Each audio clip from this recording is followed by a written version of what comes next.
আসসালামু আলাইকুম।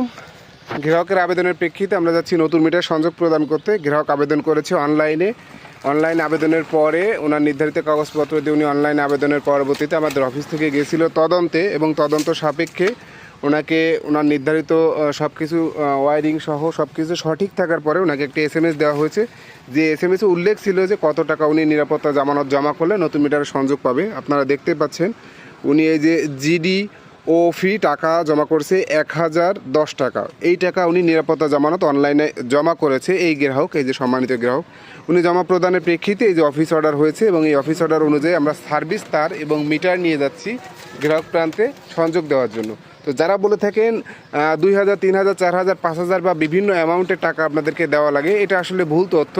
যারা আপনাদের মিটারের সংযোগটা নিয়ে দেয় মাধ্যম হিসেবে, এটা তাদেরকে পারিশ্রমিক হিসেবে আপনারা দেন, আপনার কাজটা সে করে দেবে বিদায়। কিন্তু অফিসিয়ালি খরচ কিন্তু শুধুমাত্র 138 টাকা অনলাইন খরচ, আর এই যে নিরাপত্তা জামানত আপনি জমা দিচ্ছেন 1010 টাকা, এটাই অফিস খরচ। এর বাইরে কিন্তু আর কোনো এক্সট্রা খরচ নাই। তো ধন্যবাদ সবাইকে। অবশ্যই ভিডিওটি শেয়ার করে দেবেন, এবং যারা বলেন যে মিটার আমরা ক্রয় করে নিয়েছি, মিটার কিন্তু ক্রয় করা হয় না। শুধুমাত্র এই 1010 টাকা নিরাপত্তা জামানতের প্রেক্ষিতে আপনাদেরকে অফিস মিটার এবং সার্ভিস তার সম্পূর্ণ ফ্রি দেয়। যখন আপনারা মিটার এবং সার্ভিস তার আবার অফিসে জমা দিয়ে দিবেন, তখন আপনাদেরকে এই 1010 টাকা আবার অফিস ফেরত দিয়ে দিবে। ধন্যবাদ সবাইকে। ভিডিওটি শেয়ার করে দেবেন। আসসালামু আলাইকুম।